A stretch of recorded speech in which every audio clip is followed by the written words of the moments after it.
गरमागरम तिखट झणझणीत आणि कविता किचनच्या चिकन मसाल्याचा सुगंध। आज आपण बनवणार आहोत असा झणझणीत चिकन रस्सा की तुम्हाला पाहूनच तोंडाला पाणी सुटेल। हॉटेल स्टाईल टेस्ट, तीही घरच्या घरी सोप्या पद्धतीने। एकदा बनवाल तर बोटं चाटत राहाल। जर तुम्हालाही घरच्या घरी अशाच बेस्ट आणि परफेक्ट चवीच्या झणझणीत पारंपरिक आणि हॉटेल स्टाईल रेसिपी शिकायच्या असतील तर आत्ताच चॅनलला सबस्क्राईब करा, कारण आजची चिकन रस्सा भाजी ही तुमच्या जेवणाची चव दुप्पट करणारी आहे। त्यासाठीच्या महत्त्वाच्या आणि सिक्रेट टिप्स तुम्हाला या रेसिपीचे शेवटपर्यंत शिकायला मिळणार। त्यामुळे रेसिपी स्किप न करता शेवटपर्यंत पहा आणि चॅनलला सबस्क्राईब करा, कारण इथे मिळतात वर्षभर रेसिपीज। हाय हॅलो नमस्कार, मी कविता, तुमच्या आवडत्या कविताच किचनमध्ये सर्वांचं खूप खूप मनापासून स्वागत करते। आज आपण झणझणीत चिकन रस्सा भाजी कशी तयार करायची ते पाहूया। त्यासाठी अर्धा किलो चिकन छान स्वच्छ धुवून बाजूला ठेवलेलं आहे।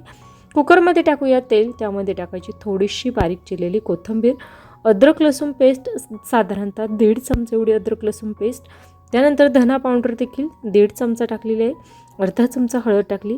तेलामध्ये हलकंसं तळून घेतल्यानंतर त्यामध्ये स्वच्छ धुवून घेतलेलं हे अर्धा किलो चिकन टाकणार आहोत। आता या ठिकाणी तुम्हाला हे चिकन करत असताना मी साधारणतः 2 ते 3 व्यक्तींना पुरेल या प्रमाणात करत आहे। तुमच्या आवडीप्रमाणे तुम्हाला चिकनचं प्रमाण कमी अधिक करायचं असेल तरी देखील करू शकता। गॅसचा फ्लेम हा पूर्णपणे कमीच ठेवलेला होता। या स्टेजला करूया गॅसचा फ्लेम हा मध्यम। आता यामध्ये टाकूया पोहे खाण्याचे साधारणतः 1.5 चमचे एवढं मीठ। छान असं तेलामध्ये हलकंसं 1 मिनिटासाठी हे मिक्स करून घ्यायचं।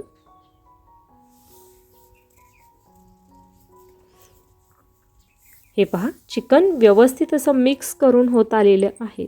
आता यामध्ये टाकूया पाणी। अगदी तुमच्या घरात लहान मुले असतील, त्यांना मिठाचं सूप आवडत असेल, तुम्ही पाण्याचं प्रमाण थोडंसं जास्त घेतलं तरीही चालेल, परंतु या ठिकाणी मी भाजीसाठी खूप जास्त मिठाचं पाणी वापरत नाही। त्यामुळे अगदी या ग्लासच्या मापाने साधारणतः 1.5 ग्लास एवढंच पाणी टाकणार आहे, कारण मिठाचं सूप हे आयुषला आवडतं, त्यामुळे त्याच्यासाठीचं थोडं आणि राहिलेलं ग्रेव्हीसाठीच। आता या ठिकाणी गॅसचा फ्लेम हा मध्यम ठेवलेला आहे। मध्यम आचेवर साधारणतः 3 ते 4 शिट्ट्या करून हे चिकन छान असं शिजवून घेणार आहे। चिकन शिजवून झाल्यानंतर ते कशा पद्धतीचं झालं आहे हे आपण पाहू। हे पहा, 3 ते 4 शिट्ट्या केल्यानंतर छान परफेक्ट या ठिकाणी चिकन शिजवून तयार झालेलं आहे। लगेचच मसाल्याची तयारी करूया। आता या ठिकाणी मी चिकन शिजत असतानाच हा मसाला काढलेला होता, परंतु तुम्हाला व्हिडिओमध्ये मी सेपरेट दाखवत आहे। आता या ठिकाणी आपण घेतलेलं आहे ओलं खोबरं। या ठिकाणी सुकं खोबरं घ्यायचं असेल तरी देखील घ्या, परंतु ओल्या खोबऱ्यामुळे चव ही आणखीनच बेस्ट येते। आता ओलं खोबरं भाजण्यासाठी थोडासा वेळ लागतो, परंतु छान कुरकुरीत होईपर्यंत भाजून घ्यायचं। यामध्ये टाकूया थोडंसं तेल। गॅसचा फ्लेम हा मध्यम ठेवायचा आणि मध्यम आचेवर हे खोबरं भाजून घ्यायचं। सुकं खोबरं भाजण्यासाठी वेळ जास्त लागत नाही, परंतु ओलं खोबरं भाजण्यासाठी थोडासा वेळ हा जास्त लागतो। खोबरं छान असं भाजून झालेलं आहे, ते एका डिशमध्ये काढून घेतलं तरीही चालणार आहे, परंतु मी यामध्येच राहिलेले सर्व जिन्नस टाकत आहे। यामध्ये अगोदर शेगडीवर भाजून घेतलेले कांदे टाकलेले आहेत, 2 कांदे होते, लसूण टाकलेला आहे आणि या ठिकाणी अगदी थोडेसे धणे देखील यामध्ये मी टाकणार आहे। आणि सर्व जिन्नस आपण व्यवस्थित अशा या ठिकाणी हलक्याशा 1 मिनिटासाठी भाजून घेतले। या स्टेजला गॅस करूया बंद आणि लगेचच आपण हा मसाला थंड करण्यासाठी बाजूला ठेवून देऊ। आता यामध्ये अद्रक देखील टाकणार आहोत आणि हा मसाला आपल्याला या ठिकाणी दळून घ्यायचा आहे। कमीत कमी पाण्याचा वापर करून छान असा घट्टसर हा मसाला दळून झालेला आहे। आता लगेचच आपण फोडणी देणार आहोत। त्यासाठी पातेल्यामध्ये टाकूया तेल। तेलाचा वापर मी खूप जास्तही करत नाही, त्यामध्ये थोडीशी कोथिंबीर टाकली। त्याचबरोबर हा कविताच किचनचा चिकन मसाला आहे। जर तुम्हाला घ्यायचा असेल तर 70 20 16 21 00 या नंबरवर संपर्क करू शकता। या मसाल्यामुळे चिकन भाजीला चव तर खूपच छान येते, परंतु त्याचबरोबर रंग देखील परफेक्ट यावा यासाठी यामध्ये 5 प्रकारच्या मिरच्या आपण वापरलेल्या आहेत। त्यामुळे तुम्हाला जर हा मसाला घ्यायचा असेल तर नक्कीच संपर्क करा, तुम्हाला हा मसाला घरबसल्या ऑर्डर करता येणार आहे। त्याचबरोबर आपण जे ग्रेव्हीचं वाटण करून घेतले होतं ते सर्व वाटण यामध्ये टाकलं। हलकंसं 2 ते 3 मिनटं परतवून घेतलेलं आहे. आता या ठिकाणी घरात लहान मुले आहेत, तिखट खात नाही, त्यामुळे या ठिकाणी मसाल्याचं थोडंसं प्रमाण मी वाढवलेलं आहे आणि लाल मिरची पावडर स्किप केलं आहे. मसाला साधारणतः चमच्याच्या मापाने म्हणाल तर 2.5 चमचे एवढा मसाला टाकलेला आहे.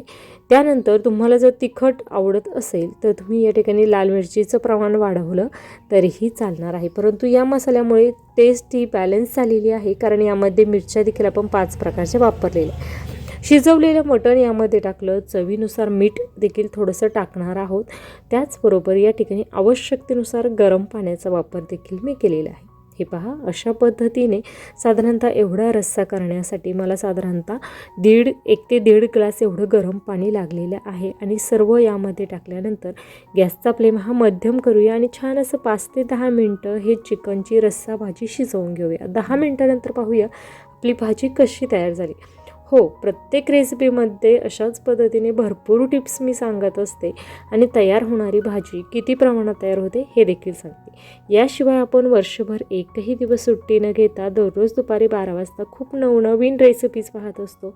त्या सर्व रेसिपींची नोटिफिकेशन ही तुमच्या मोबाईलवर यावी यासाठी कविताज किचनला सबस्क्राईब करून ठेवा. सबस्क्राईब बटन हे या व्हिडिओच्या खाली कविताज किचन या चॅनलच्या नावासमोर दिलेलं आहे.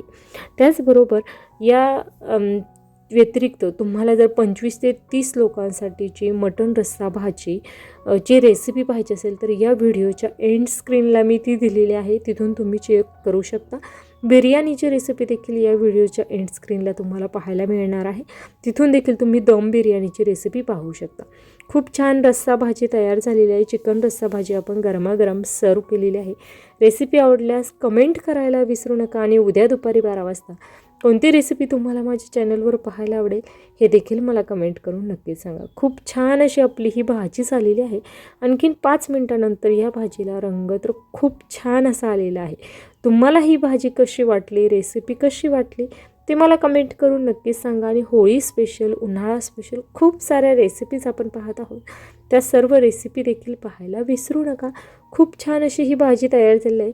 नॉनव्हेजमध्ये तुमची सगळ्यात आवडती फेवरेट भाजी कोणती आहे किंवा कोणता प्रकार तुमचा सगळ्यात फेवरेट आहे हे देखील मला कमेंट करून नक्कीच सांगा, जेणेकरून ती रेसिपी देखील आपण लवकरात लवकर यूट्यूबवर शेअर करू. हे पहा, खूप छान अशी दिसत आहे.